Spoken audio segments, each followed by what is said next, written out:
Hello and good evening. Thanks for joining us. I'm Brendan Lepol and you're watching News at 10. The headlines. Proposed constitutional amendments for anti-party hopping bill tabled. And fugitive businessman Nicky Liao detained.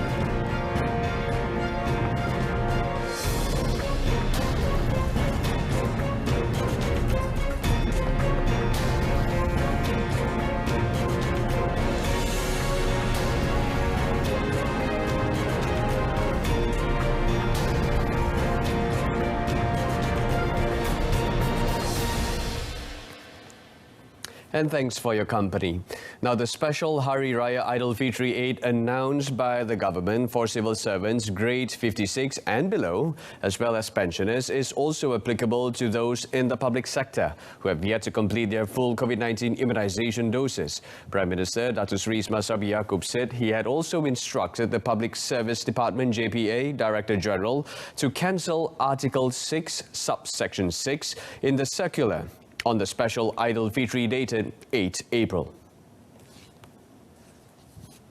He, however, said other provisions in the circular remained applicable. In a statement today, he said the decision is to ensure that no eligible civil servants or pensioners will be left behind. Datuk Seri Ismail Sabri, however, called on the people who had yet to get or receive their full doses of COVID-19 inoculation to do so, although it was not compulsory. Last Tuesday, the Prime Minister had announced that civil servants on grade 56 and below, including those under the Contract of Service and Contract for Service schemes, part-time daily officers and those appointed under the My Step scheme would receive 500 ringgit under the special Hari Raya Aid. The government had also decided to provide a special 250 ringgit financial aid to all government retirees. The payment of this special assistance will be made together with this month's salary on 25th April. Government and opposition members of parliament today agreed to refer the proposed amendment to Article 10 of the Federal Constitution relating to the restrictions for elected representatives to switch parties to the Special Select Committee first, before it can be tabled to the next special parliament meeting. In fact, most of them agreed that the definitions in Article 10, subsection 3, subsection A were too broad and should have certain restrictions, specifically on anti-party hopping. Opposition leader Datuk Seri Anwar Ibrahim said the opposition agreed that the amendment should be detailed so as not to be abused by certain parties. Kerana seperti biasa, kalau kita berikan ruang ini, seperti pengalaman yang dibahaskan di Lok Sabha, India, bila ada pindah perlembagaan yang luas, kemungkinan kerajaan yang ada majoriti kecil menggunakan pindahan itu untuk mengadakan pindah-pindahan lain yang bertentangan dengan semangat mungkin berlaku. Oleh demikian, kita mohon supaya perkara 3A itu diperkemaskan. Anwar also proposed that the second reading of the amendment be made simultaneously with the anti-party hopping bill at the next special meeting. Meanwhile, Minister in the Prime Minister's Department, Parliament and Law, Datuk Seri Dr. Wan Junaidi Tuanku Jaafar today released a motion to approve the selection of several MPs into a bipartisan parliamentary special select committee. The committee, he said, would look into and focus on the interpretation of the prohibition for lawmakers to change parties. The committee will be chaired by Datuk Seri Dr. Wan Junaidi himself and will consist of 10 other MPs, namely Datuk Seri Azalina Uthman Said, Datuk Seri Hamzah Zainuddin, Gobind Singh Deo and Datuk Seri Saifuddin Nasution.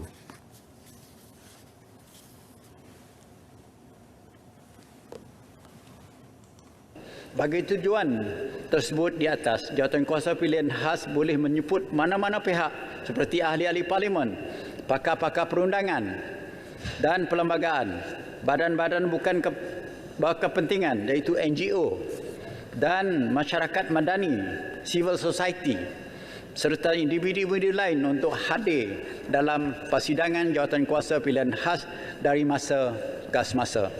Jawatankuasa ini berhak untuk menentukan penjadualan persidangan mereka sendiri, sama ada diadakan di Parlimen ataupun di mana-mana tempat lain mengikut kesesuaian. According to Datuk Seri Dr. Wan Junaidi, the proposal to abolish Article 48, subsection 6 of the Constitution or any other required amendments would also be looked into by the Special Select Committee. Meanwhile, the special one-day Dewan Negara sitting tomorrow to amend the constitution to pave the way for anti-hopping laws has been called off. The notice of the cancellation of the scheduled special sitting was issued by Dewan Negara Secretary Muhammad Sujairi Abdullah early today.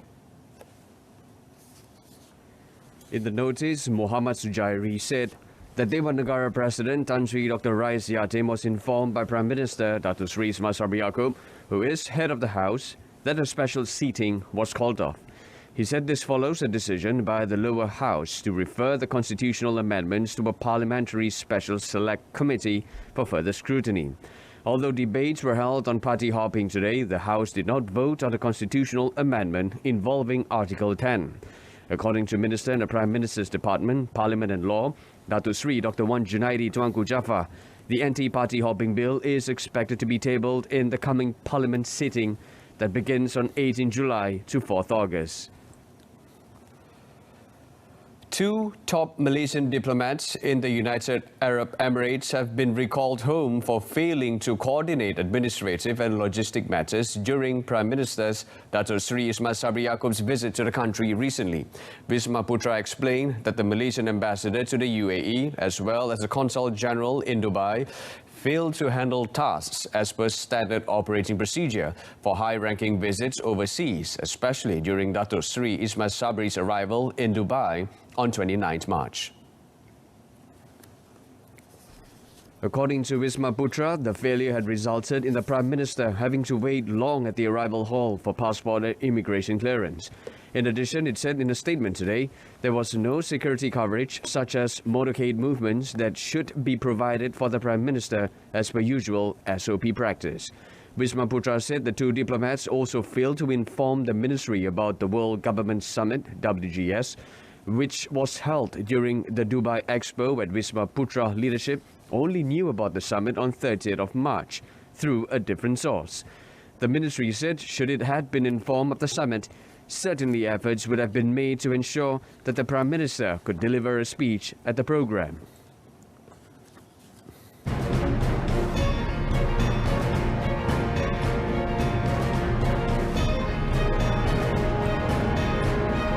And yet to come, police women charged with possession of ketum water.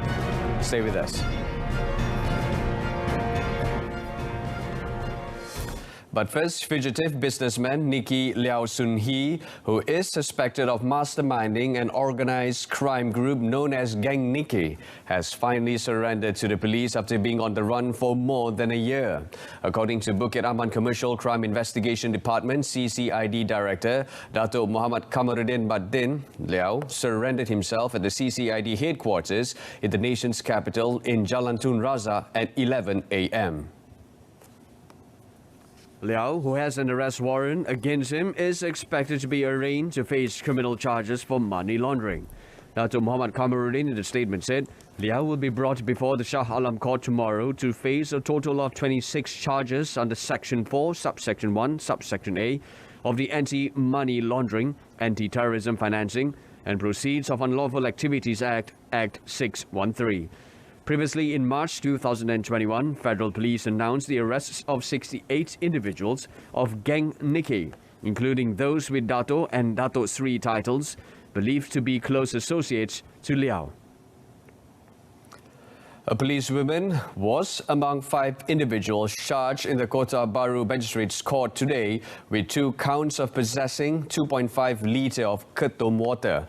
Lance Corporal Raja Rosalia Fadila Raja Mamat, 30, and 4 other accused, however, pleaded not guilty to both the charges before Magistrate Muhammad Izzam Che Ani.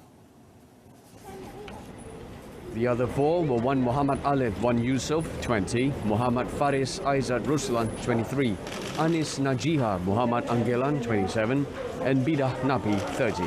On both the charges, they were charged with possession of the liquid poison mitragynine or ketone, measuring 1.5 litre and 1 litre, respectively, at a house in Jalan Pasir Putih, Kubang Kerian, Kota Baru, at about 3:25 a.m. last 7th April.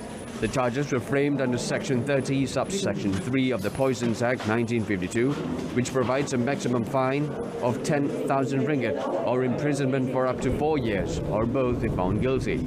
All of them were allowed bail of 4,500 ringgit each on both charges. Deputy Public Prosecutor Nur Shafiqah Muhammad prosecuted, while the 5 accused were represented by lawyer Intan Nur Nadira Ismail from the National Legal Aid Foundation. And in other news, only 10% of police officers and personnel are allowed to go on festive break during Aidilfitri, while the rest are on standby to face any eventuality. Bukit Aman Internal Security and Public Order Department KDNKA Director Datuk Sri Hazani Ghazali said from 30th April to the 4th of May is the period when members of the public return to their respective hometowns for the Aidilfitri celebration after 2 years of adhering to the Movement Control Order MCO imposed at that time. He said police expect during that time massive movements will take place across the country. KDNKA has about 26,000 officers and personnel and only 10% are on leave. Bermula dari 30 hari bulan April sehinggalah 4 Mei. Itulah tempoh untuk musim perayaan. Jadi yang tinggal cuma 2 hari, 5 dan 6 untuk bekerja balik. Tapi saya jangka masa itu pergerakan masif akan berlaku di seluruh Malaysia. Okay, orang nak balik kampung raya dan sebagainya. Pesan saya simple saja. Patuhi yang berkereta, patuhi keselamatan lalu lintas, patuhi SOP yang telah dikeluarkan kerajaan. Sekali dilonggarkan. He said this after attending the handing over of duties of the KDNKA Deputy Director at the General Operations Forces PGA Central Brigade Parade Ground in Kuala Lumpur today.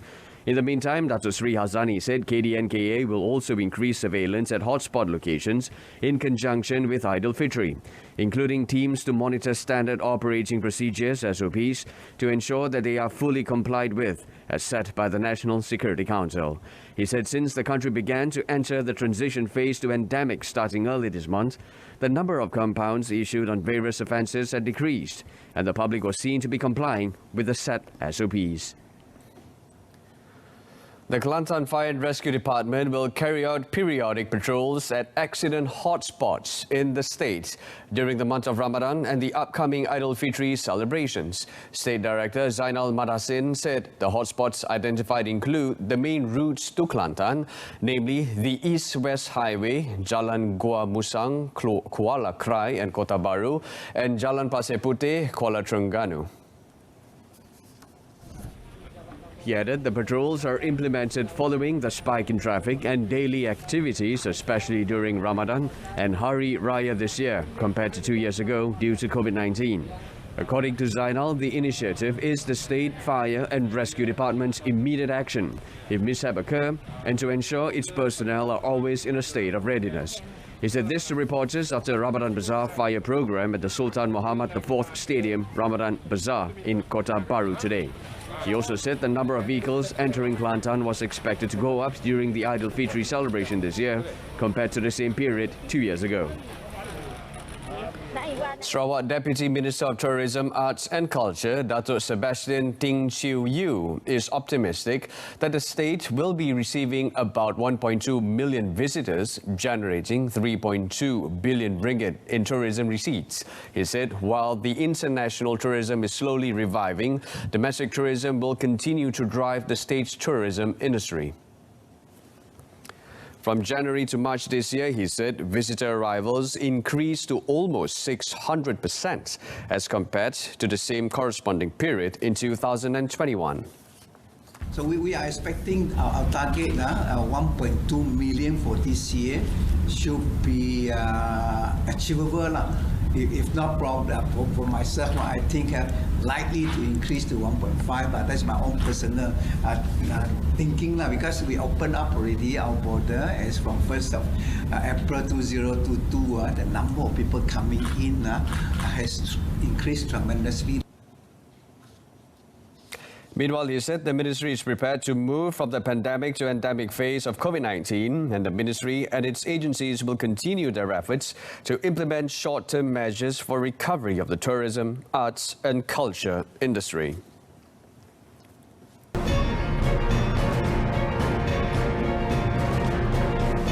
Johor Darul Ta'zim JDT captain and main goalkeeper Muhammad Farizal Marlias is in stable condition following an injury suffered during the Super League match against Terengganu FC TFC at the Sultan Ibrahim Stadium, Iskandar Putri, yesterday.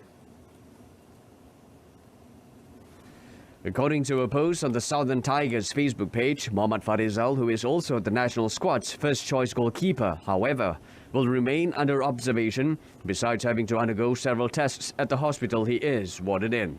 The post said JDT owner Tunku Ismail Sultan Ibrahim had visited Muhammad Farizal at the hospital. Muhammad Farizal's injury was due to a collision with teammate Shane Lowry when he tried to save a cross from TFC midfielder Muhammad Shafiq Ismail in the 61st minute. Muhammad Farizal, who seemed to be unconscious, had to be stretchered out of the pitch, and reserve goalkeeper Muhammad Haziq Nazli was brought in to replace him. The Southern Tigers won 2-1 against TFC through Bergson da Silva's header in the 7th and 33rd minutes, while TFC's equaliser was netted by Kepa Sherman in the 31st minute. The result helped the team maintain a perfect start after 4 matches to lead in the Super League standings. Meanwhile, Selangor FC got their first victory in style when they thrashed Kedah Darul Aman KDA FC 4-1 at the Petaling Jaya City Council Stadium. Beating the Super League's runners-up from last season saw Michael Feitenbeiner's side climb to 5th in the league, collecting 5 points F3 games from 3 games. Both teams started the game cautiously before the home team scored 2 goals in 8 minutes. Thanks to goals from Muhammad Bukhari Ajmal Mahadi in the 26th minute and Herlison Kayon de Souza Ferreira in the 34th minute. KDA FC, who had won their first 3 games of the campaign this season, tried to get back on track but failed to find the back of the net as substitute striker Muhammad Nur Hakim Hassan put Selangor 3-0 up in the 84th minute. Kayon de Souza Ferreira added the misery of the visitors when he scored Selangor's 4th goal in the 87th minute before the Sang Kenari squad snatched one back through substitute Muhammad Fayad Muhammad Zulkifli Amin in extra time. The defeat saw KDA FC drop to 3rd place. Sabah FC climbed to the 2nd spot on goal difference after winning the Borneo Derby against Sarawak United in another match. Sabah FC's 1-0 victory at the State Stadium in Kuching took the Sang Badak squad to their 3rd consecutive victory of the season. The only goal of the match came from a spot kick taken by team captain Badrul Bakhtia in the 80th minute after defender Stuart Walk fouled Altamer Cordero Pessoa Neto in the penalty box. And that's it from us this evening in our top story: proposed constitutional amendments for anti-party hopping bill table. Join us for updates at noon at 12:30 tomorrow. Till then, it's lights out. I'm Brendan Lepal. Thanks for watching. Take care.